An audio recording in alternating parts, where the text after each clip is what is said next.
मंगलदेव 3 अक्टूबर 2023 को कन्या राशि से निकलकर तुला राशि में प्रवेश करेंगे और यहाँ पर ये 16 अक्टूबर 2023 तक गोचर करेंगे।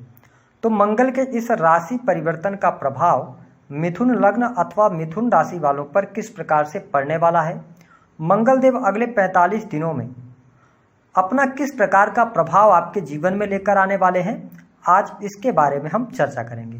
देखिए, हमारे ज्योतिष शास्त्र में मंगल को ग्रहों का सेनापति कहा जाता है।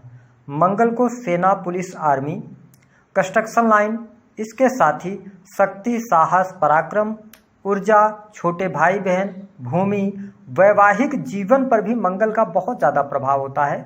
हमारे शरीर में पाए जाने वाला रक्त, इसके साथ ही चोट चपेट दुर्घटनाएं, आगजनी, भूकंप, इन सभी चीज़ों का इनको कारकत्व प्राप्त है। तो आइए जानते हैं मंगल का प्रभाव आपके लिए कैसा है। तो देखिए, मंगल देव आपके 6वें घर और 11वें भाव के स्वामी होते हैं। 6 हाउस जो होता है यह कंपटीशन का, सर्विसेज का, रोग, ऋण और शत्रुओं का होता है। वही आपका जो 11th हाउस होता है, 11th हाउस से व्यक्ति की महत्वाकांक्षाएं, मनोकामनाएं देखी जाती हैं। सोशल सर्कल का होता है 11th हाउस, सोशल मीडिया का होता है। साथ ही अगर देखा जाए तो बड़े भाई बहनों का होता है। आपके द्वारा जो प्रयास किए जाएंगे उसमें कितना लाभ आपको मिलेगा, उस चीज़ को भी प्रदर्शित करता है। तो देखिए, जब ये 6वें और 11वें के स्वामी होकर पंचम भाव में आएंगे तो ये आपको कुछ अप्रत्याशित परिणाम देने वाले हैं। विशेष तौर पर जो मिथुन लग्न और मिथुन राशि के स्टूडेंट हैं, विद्यार्थी हैं, उनके लिए यह गोचर बेहद ही शानदार रहने वाला है। हालांकि पर्टिकुलर विशेष क्षेत्र जो कि मंगल से प्रभावित होते हैं, जैसे कि इंजीनियरिंग का फील्ड हो गया, मेडिकल लाइन हो गई, कंप्यूटर टेक्नोलॉजी से जुड़कर या जुड़ी हुई आप कोई पढ़ाई कर रहे हैं, तो आपके लिए ये जो गोचर है बेहद ही शानदार रहने वाला है। जो स्टूडेंट ऑनलाइन भी मतलब पढ़ाई कर रहे हैं, ऑनलाइन कोई कोर्स कर रहे हैं, उनका भी पढ़ाई में मन लगने वाला है। अब देखिए कि मंगल देव की वजह से 8th हाउस पर इनकी चौथी दृष्टि पड़ने की वजह से रिसर्च का फील्ड हो गया, पीएचडी का फील्ड हो गया, या आप किसी भी प्रकार से अकल्ट से जुड़कर या एस्ट्रोलॉजी वगैरह की पढ़ाई कर रहे हैं, तो ये टाइम फ्रेम 45 दिनों का आपके लिए बहुत ही अच्छा रहेगा। यदि हम बात करें तो पंचम भाव से आपके अगर देखा जाए तो प्रेम संबंधों को भी देखा जाता है। अब देखिए, पंचम भाव में जो राशि है ना, वो तुला राशि आ रही है और तुला राशि के स्वामी शुक्र बनते हैं और शुक्र और मंगल में आपस में शत्रुता होती है। शुक्र प्रेम को प्रदर्शित करते हैं, वही मंगल एनर्जी को प्रदर्शित करते हैं। तो ऐसे में ये कहा जा सकता है कि मंगल देव 6वें और 11वें के स्वामी होकर जब पंचम भाव में आए हैं, तो जो लोग प्रेम संबंधों में ऑलरेडी हैं उनके लिए क्या परिस्थिति बनेगी कि आप अपने प्रेमी या प्रेमिका को लेकर बहुत ज़्यादा पजेसिव हो जाएंगे। इसका मतलब वो कहाँ जा रहे हैं, क्या कर रहे हैं, फ़ोन पर किससे बातें कर रहे हैं, इस सभी चीज़ों की आप जानकारी प्राप्त करना चाहेंगे उनसे।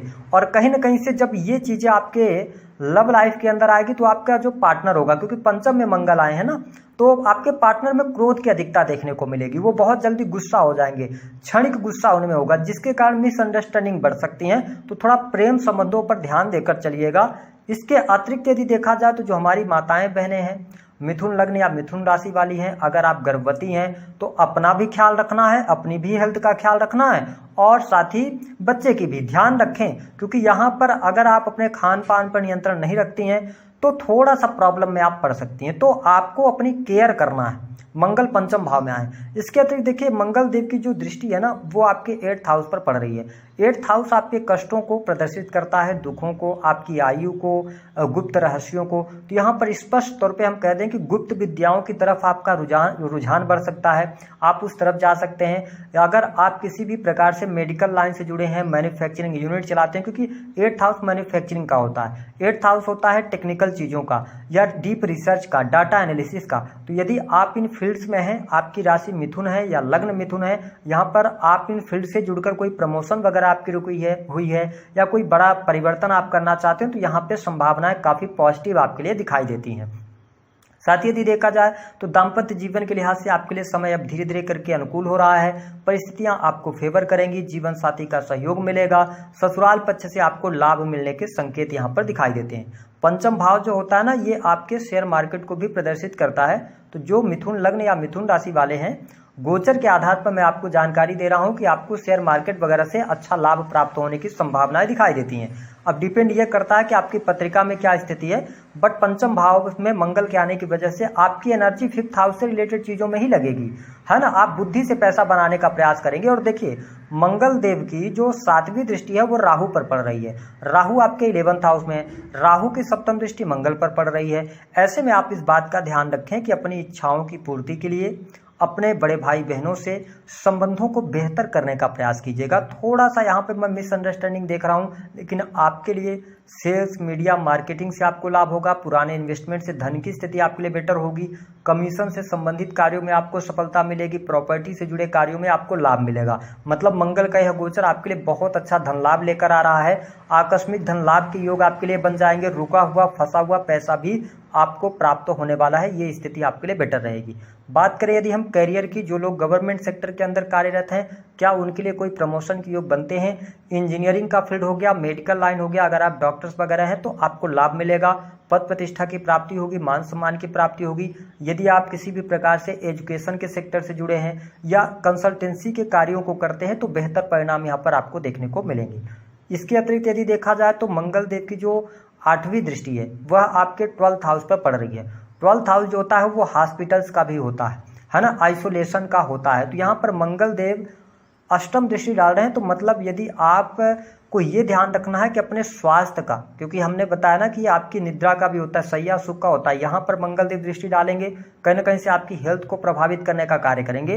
तो आपको अपने हेल्थ को लेकर कॉन्शियस रहना है, नहीं तो आपको हॉस्पिटल्स के चक्कर लग सकते हैं। ऐसी स्थिति मुझे दिखाई देती है। लेकिन अगर आपका विदेशी भूमि से जुड़ा हुआ कोई कारोबार है, आपको लाभ मिलेगा। इंपोर्ट एक्सपोर्ट से आपको बहुत अच्छा लाभ देखने को मिलने जा रहा है। साथ ही खर्च तो रहेंगे मिथुन लग्न और मिथुन राशि वालों के लिए, लेकिन कुल मिलाकर खर्चों से भी आपकी इनकम इतनी रहेगी कि खर्चे आपके कहीं ना कहीं से मेंटेन हो जाएंगे। साथ ही यदि देखें तो भूमि, भवन, वाहन से संबंधित आप काम करना चाहते हैं या आप कोई परचेजिंग करना चाहते हैं, देखिए वाहन आप ले सकते हैं। वाहन के योग बन रहे हैं। 3 अक्टूबर से लेकर 19 अक्टूबर तक वाहन के बहुत अच्छे आपके लिए योग बन रहे हैं। तो आप बिल्कुल आगे बढ़ें, आपको सफलता मिल जाएगी। माता की हेल्थ बेहतर हो जाएगी, है ना। माता जी के साथ में संबंधों को बेहतर करने का आपके लिए बहुत अच्छा अवसर आ रहा है। तो अगर आप इन फील्ड से हैं तो आपको लाभ बहुत अच्छा प्राप्त हो जाएगा। बिजनेस कर रहे हैं तो अच्छा है, लाभ मिलेगा। जीवन साथी का सहयोग भी मिलेगा। शत्रु संबंधित समस्याएं दूर होंगी। कर्ज से मुक्ति मिलेगी आपको। लेकिन एक गलती आपको नहीं करनी, गलती क्योंकि ये 6 हाउस के लॉर्ड होकर पंचम में आए हैं। तो आप किसी भी व्यक्ति से पैसे उधार लेकर और शेयर मार्केट में निवेश नहीं कीजिएगा। जो आपके पास में बजट में है उसको आप देख लीजिएगा, उसके बाद निवेश कीजिएगा तो ज़्यादा बेटर रहेगा। उपाय क्या करना है? उपाय के तौर पर आप मंगलवार के दिन गुड़ का दान कर दें। मंगलवार के दिन आप गाय की सेवा करें, उसको हरा चारा खिलाएं। इससे बुध को भी मजबूती मिलेगी और मंगल भी अच्छे होंगे। साथ ही आप एक काम और कर सकते हैं कि जब भी किसी विशेष कार्य के लिए जा रहे हों तो आप हनुमान मंदिर में जाके हनुमान जी का दर्शन करें। उसके बाद अपने काम के लिए निकलें। मंगल का बेहतर परिणाम आपको देखने को मिलेगा। दी गई जानकारी पसंद आई तो वीडियो को लाइक करें, चैनल को सब्सक्राइब करें।